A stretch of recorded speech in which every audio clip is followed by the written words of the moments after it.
Hello बच्चों, मैं श्रुति रस्तोगी अर्श इंस्टीट्यूट में आपका हार्दिक स्वागत करती हूँ। आज हम पढ़ने वाले हैं अपना पर्यावरण एवं शिक्षा शास्त्र का अध्याय जिसका नाम है जंतु। पिछली वीडियो में हमने आपको पर्यावरण का पाठ्यक्रम पूरा बता रखा है। हम शुरू से लेकर चल रहे हैं, जिसमें हमने जो कुछ वीडियो आपको पिछली दे रखी हैं बेसिक की शुरू की उसके विषय में थोड़ा सा आपको जो है जानकारी देते हुए चलेंगे। पहला हमने पाठ्यक्रम के बारे में जाना था, इसमें हम क्या क्या पढ़ेंगे जो है अपने पर्यावरण वाले उस पर्यावरण अध्ययन एवं शिक्षा शास्त्र में क्या किस किन चीज़ों का अध्ययन करेंगे, ये हमने आपके पाठ्यक्रम में सिलेबस में बता दिया था। पहली वीडियो हमारी सिलेबस की ही थी। उसके बाद हमने पहला अध्याय पढ़ा था जो हमारा था परिवार एवं मित्र वाला, जिसमें हमने परिवार का अर्थ, परिभाषा, परिवार के कार्य, विशेषताएं, वर्गीकरण, संयुक्त एवं एकल परिवार, गुण दोष जो हैं अपने देखे थे उसके, और अन्य प्रकार भी परिवार के बारे में बताए थे। अनुवांशिकता में रक्त समूह के बारे में बताया था, किस किस प्रकार का रक्त समूह परिवार में किस किस समय में ए ग्रुप वाले बच्चे कैसे होते हैं, माता पिता का ग्रुप किस तरह स्थानांतरित होता है, बी और ओ ग्रुप के बारे में चर्चा की थी। फिर उसमें हमने परिवार का महत्व, मित्रता का वर्गीकरण, मित्रता का महत्व, संबंधों का वर्गीकरण, कार्य एवं खेल और खेलों का जो है विकास बालकों में कैसा होता है उसके योगदान के बारे में चर्चा की थी। दूसरा हमारा जो चैप्टर था तीसरा वाला, उसमें पौधों के बारे में हमने जो है चर्चा की थी, प्लांट्स के बारे में। उसमें हमने पौधों के वर्गीकरण को जाना था, पौधों के विभिन्न प्रकारों को जाना था, क्षेत्र के आधार पर पौधों के वर्गीकरण को जाना था, विशेष वृक्ष जानने थे, पेड़ों के बारे में जाना था, पौधों के भाग के बारे में जाना था। इसमें हमने जड़ तंत्र, प्ररोह तंत्र का अध्ययन किया था। जड़ तंत्र में जो है हमने जड़ों के प्रकार, कार्य, विशेषताएं, और प्ररोह तंत्र में हमने तना, पत्ती, कलिकाएं, फूल, फल, इनके प्रकार, कार्य, पौधे से संबंधित पोषक तत्व, पौधों के महत्व के बारे में आपको बताया था। इसी में हमने प्रकाश संश्लेषण की भी चर्चा आपसे की थी। तो यहाँ पर हमने आपको इतना हम आपको करा चुके हैं। आज का हमारा टॉपिक है जंतु यानी कि एनिमल। यदि आपने हमारी पिछली वीडियो नहीं देखी है तो आप जाके हमारे चैनल पर विजिट कर सकते हैं। हमने प्लेलिस्ट में पर्यावरण एवं शिक्षा शास्त्र की वीडियो आपकी बना रखी है, जिसमें हम CDP हमारे चैनल पर CDP की, हिंदी की, संस्कृत की और पर्यावरण की चारों ही क्लासें आपकी CTET से जुड़ी हुई चल रही हैं, तो आप उसका लाभ ले सकते हैं। यदि आप हमारे चैनल पर पहली बार आए, चैनल को सब्सक्राइब करना ना भूलिए, हमारे साथ जुड़े रहिए। और प्रतिदिन आपको क्लासेस चारों ही जो है हम आपको उपलब्ध करा रहे हैं, तो हमारे साथ बने रहिए। आज का हमारा टॉपिक है जंतु, एनिमल्स। चलिए स्टार्ट करते हैं। सजीव जगत में जंतुओं का महत्वपूर्ण स्थान है। जंतु जगत में अनेक प्रकार के जीव जंतु शामिल होते हैं। इनकी विविधता को देखते हुए इनका अनेक प्रकार से वर्गीकरण किया गया है। जंतु जैवमंडल में पाए जाते हैं। जीवों की उत्पत्ति का सर्वाधिक मान्य सिद्धांत रॉबर्ट डाल्विन ने दिया था। जीवों की उत्पत्ति का सर्वाधिक मान्य सिद्धांत जो था आपका चार्ल्स रॉबर्ट डार्विन ने दिया था। इस सिद्धांत को प्राकृतिक चयन का सिद्धांत कहा जाता है। देखिए, प्राकृतिक चयन का सिद्धांत किसे कहा जाता है? जीवों की उत्पत्ति का सर्वाधिक मान्य सिद्धांत जो है प्राकृतिक चयन का सिद्धांत है, जो कि चार्ल्स रॉबर्ट डार्विन ने दिया था। इस सिद्धांत का वर्णन उन्होंने अपनी पुस्तक द ओरिजिन ऑफ स्पीशीज में किया है, जो कि 1859 में उन्होंने लिखी है। हमारी पृथ्वी पर जीव जंतुओं का एक विशाल संसार है। मानव जीवन के प्रारंभिक दौर से आज तक जंतुओं की उपयोगिता बनी हुई है। बच्चा किसी भी प्रकार के परिवार या समाज से संबंधित हो, परंतु वह जीव जंतुओं से घिरा होता है। वह जीवों के मध्य रहकर ही बड़ा होता है। फिर देखते हैं यहाँ पर जंतुओं का वर्गीकरण। जंतुओं के वर्गीकरण में जंतुओं को उनकी शारीरिक रचना, पोषण यानी कि खान पान, आवास, स्वभाव एवं उपयोगिता के आधार पर कई प्रकार से वर्गीकृत किया जाता है। यह पर्यावरणीय दृष्टिकोण से अत्यंत महत्वपूर्ण होते हैं। हमारे आसपास पाए जाने वाले जंतुओं को निम्न प्रकार से वर्गीकरण कर सकते हैं। देखिए, यहाँ पर वर्गीकरण का चित्र आपका दिया हुआ है। जंतु किस प्रकार के होते हैं? कशेरुकी जंतु और अकशेरुकी जंतु। कशेरुकी जंतु जो होते हैं आपके, जैसे कि मछली, मत्स्य, उभयचर यानी मेढक, सरीसृप यानी सर्प छिपकली, पक्षी यानी जो है नभचर, फिर स्तनधारी, मनुष्य, बंदर, कुत्ता, बिल्ली। देखिए, मनुष्य भी आपके जंतुओं में जीव जंतु में सम्मिलित होते हैं। फिर आ जाते हैं अकशेरुकी जंतु, जिसमें आपके कृमि, तितलियाँ, प्रवाल, केकड़े, विभिन्न प्रकार के स्पंज, फफूंदी वगैरह इत्यादि आ जाते हैं। तो देखिए, यहाँ पर 2 प्रकार के जंतु बताए हैं, कशेरुकी और अकशेरुकी। ठीक है, इस प्रकार से आपका पूरा ये वर्गीकरण यहाँ पर किया हुआ है। आगे हम देखते हैं शारीरिक रचना के आधार पर जंतुओं का वर्गीकरण। देखिए, शाही रचना के आधार पर जंतुओं के वर्गीकरण के रूप में हम देखते हैं। शाही रचना के आधार पर जंतुओं का वर्गीकरण निम्न रूप से किया जा सकता है। जैसे कि अभी हमने देखा जंतुओं के 2 वर्गीकरण किए हुए थे, कशेरुकी जंतु एवं अकशेरुकी जंतु। तो यहाँ पर कशेरुकी जंतु को देखते हैं। इस वर्ग के अंतर्गत ऐसे जंतु आते हैं जिनके शरीर में रीढ़ की हड्डी या कशेरुक दंड होता है। ठीक है, रीढ़ की हड्डी होती है। और अकशेरुकी जंतु जो होते हैं, इस वर्ग के अंतर्गत ऐसे जंतु आते हैं जिनके शरीर में रीढ़ की हड्डी या कशेरुक दंड नहीं होता है। अभी तक ज्ञात समस्त जंतुओं की जातियों में इनकी संख्या लगभग 95% है। अकशेरुकी बनाम अरज्जुकी संघ। अरज्जुकी संघ यानी कि संपूर्ण जंतु जगत को रज्जुकी यानी कार्डेड और अरज्जुकी यानी नॉन कार्डेड 2 समूह में विभक्त किया जाता है। जंतुओं का यह विभाजन जो होता है, उनके शरीर में छड़ के समान एक कठोर रचना पृष्ठ रज्जु नोटोकार्ड यानी कि होने या ना होने के आधार पर किया गया है। जिन प्राणियों के शरीर में जीवन की किसी भी अवस्था में पृष्ठ रज्जु पाया जाता है उन्हें रज्जु की कार्डेटा के संघ में सम्मिलित किया जाता है। इसके अतिरिक्त जिन जंतुओं में पृष्ठ रज्जु पूर्ण रूप से या आंशिक रूप से सखंड कशेरुक दंड में बदल जाता है उन्हें एक अलग कशेरुक उपसंघ में सम्मिलित किया जाता है। तो जिन जंतुओं के शरीर में पृष्ठ रज्जु का नितांत अभाव पाया जाता है उन्हें अरज्जुकी यानी नॉन कार्डेटा संघ में सम्मिलित किया जाता है। आगे देखते हैं पोषण के आधार पर वर्गीकरण। पोषण के आधार पर जंतुओं का वर्गीकरण कैसा होता है कि स्वपोषी या आत्मनपोषी या परपोषी। 2 प्रकार के जो जंतु होते हैं, स्वपोषी होते हैं और या परपोषी होते हैं। स्वपोषी जो होते हैं इसे आत्मपोषी भी कहते हैं। इस वर्ग में ऐसे जंतु उपस्थित होते हैं जो अपना भोजन स्वयं बनाते हैं। युगलीना में आत्मपोषी होने के कारण लक्षण पाए जाते हैं। युगलीना में कोरोप्लास्ट तत्व पाया जाता है। परपोषी जंतु वो होते हैं, इस वर्ग में सभी प्रकार के जंतु पाए जाते हैं जो अपने पोषण के लिए दूसरे पर निर्भर रहते हैं। प्रायः सभी जंतु अपने पोषण के लिए दूसरों पर ही निर्भर रहते हैं। अब देखिए कोशिका के आधार पर जंतुओं का वर्गीकरण। कोशिका के आधार पर जंतुओं का वर्गीकरण कैसा होता है? एक कोशिकीय जंतु, बहुकोशिकीय जंतु। एक कोशिकीय जंतु जो होते हैं इस वर्ग में जंतुओं का शरीर एक कोशिका से बना होता है। इन्हें सूक्ष्मदर्शी सहायता से देखा जा सकता है। इसके बाद उदाहरण है अमीबा, युगलीना, पैरामीशियम इत्यादि। एक कोशीय जंतु को प्रोटोजोअन भी कहा जाता है। देखिए यहाँ पर एक कोशीय जंतु को प्रोटोजोअन भी कहा जाता है। और एक कोशीय जंतु कौन से हैं? अमीबा, युगलीना, पैरामीशियम इत्यादि। फिर आते हैं बहुकोशिकीय जंतु। इस वर्ग के जंतु का शरीर कई प्रकार की कोशिकाओं से बना होता है। इनका सबसे प्रमुख उदाहरण स्पंज या फफूंद होता है।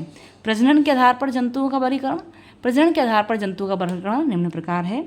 अंडयुज और जरायुज। अंडयुज में जो होते हैं जंतु, इस वर्ग में वे जंतु उपस्थित होते हैं जो अंडे देते हैं, जैसे छिपकली, मेढक, पक्षी इत्यादि। सभी छिपकली जो जंतु होते हैं इसमें के अंडायुज वाले, वे सभी अंडे देते हैं। और जरायुज में जो होते हैं आपके, इसमें वर्ग में बच्चा देने वाले जंतु शामिल होते हैं, जैसे हाथी, गाय, मनुष्य आदि। ठीक है, तो फिर आ जाता है आपका वास के स्थान पर जंतुओं का वर्गीकरण, यानी कि निवास स्थान के आधार पर। वास के स्थान पर जंतुओं का वर्गीकरण निम्नलिखित है, जैसे स्थलीय जंतु, जलीय जंतु, मरुस्थलीय जंतु या वायुवीय जंतु। तो स्थलीय जंतु वो होते हैं जो जमीन व स्थल दोनों पर पाए जाते हैं। ऐसे जंतुओं को स्थलीय जंतु की श्रेणी में रखा जाता है। ऐसे अनेक जंतु हैं जिनका आवास स्थल होता है, जैसे मनुष्य, छिपकली, चूहा, बंदर इत्यादि। ये स्थल पर रहते हैं, यानी कि ज़मीन पर रहते हैं। फिर आते हैं जलीय जंतु जो जल में पाए जाते हैं। ऐसे जंतुओं को जलीय जंतु कहा जाता है।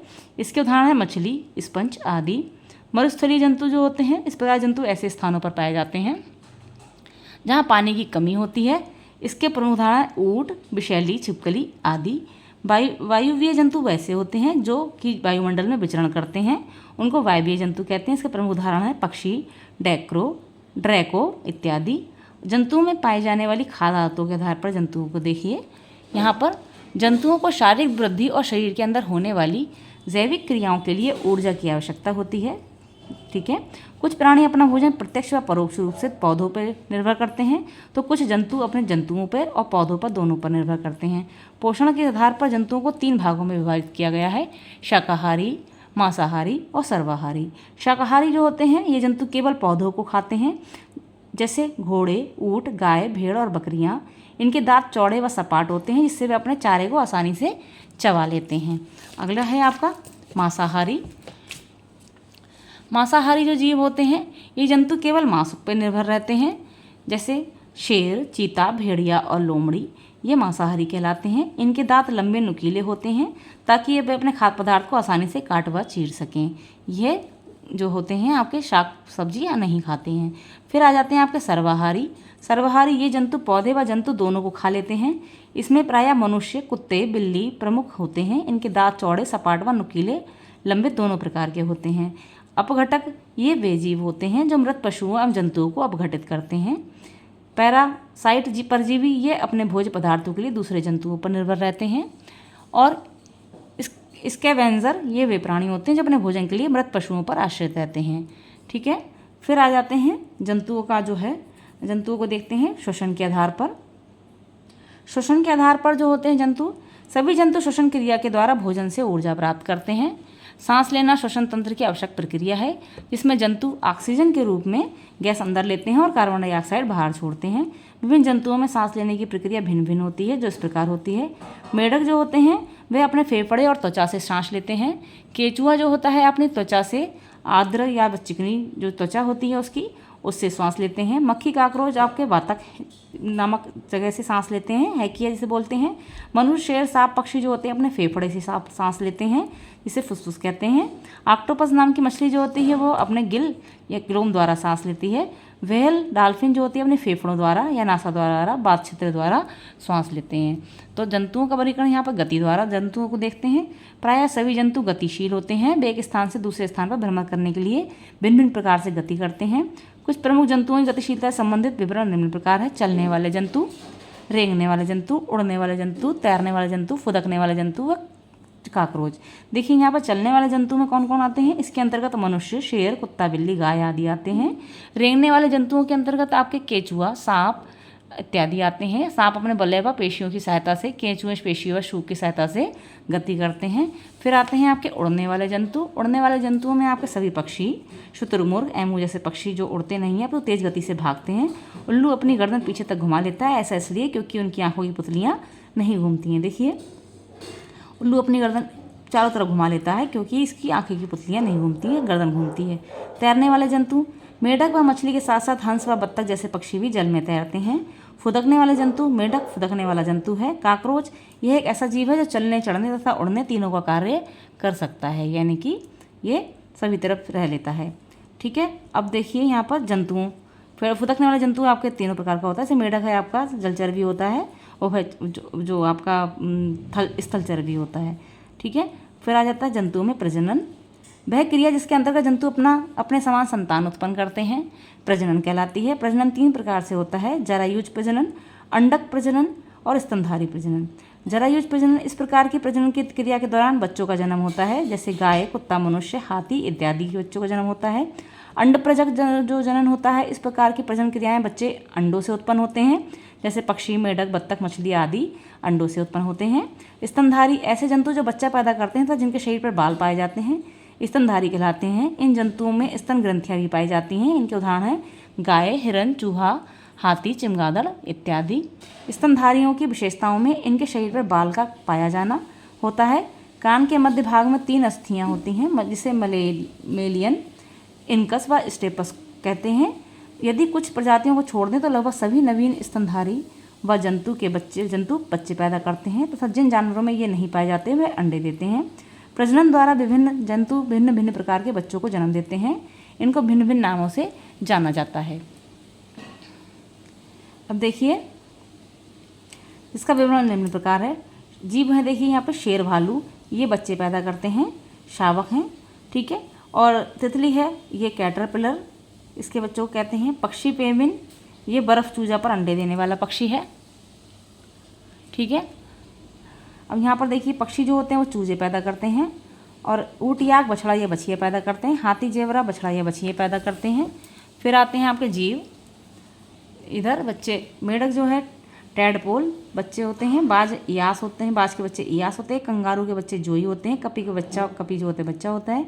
जिराफ का बच्चा बछड़ा या बछिया कहलाता है, घोड़े का, बंदर का बच्चा शिशु कहलाता है, कुत्ते का पिल्ला पिल्ली कहलाता है, खरगोश का बन्नी कहलाता है, भेड़ का मेमना बच्चा मेमना कहलाता है। अब देखते हैं जंतुओं की इंद्रियां एवं उद्दीपन। तो बच्चों जंतुओं की इंद्रियां या उद्दीपन, तो जंतुओं की जो इंद्रियां या उद्दीपन हैं। कुछ जंतु उनके विशेष लक्षण हैं। आगे अब पक्षी व उनके विशेष लक्षण हैं। जंतुओं से लाभ, पालतू पशुओं से लाभ, पशु पालने के उद्देश्य, मधुमक्खी पालन और बच्चों के लिए जंतुओं का महत्व। इसका अध्ययन हम अपनी नेक्स्ट वीडियो में करेंगे। तो हमने आज पढ़ा जो है जंतु में श्वसन, प्रजनन, गति और जंतुओं विभिन्न शारीरिक रचनाओं के आधार पर जंतुओं का वर्गीकरण, पोषक तत्वों के आधार पर वर्गीकरण। तो आशा करते हैं आपको वीडियो समझ में आई होगी और हमारे चैनल को सब्सक्राइब करना ना भूलें। शुरू से आप वीडियो को देखें, स्किप ना करें और हमारे चैनल से जुड़े रहें। और दिसंबर सीटेट की तैयारी अपनी कंप्लीट आपको यहाँ पर कराई जा रही है। मिलते हैं अपनी नेक्स्ट वीडियो में, तब तक के लिए take care, bye bye, thank you.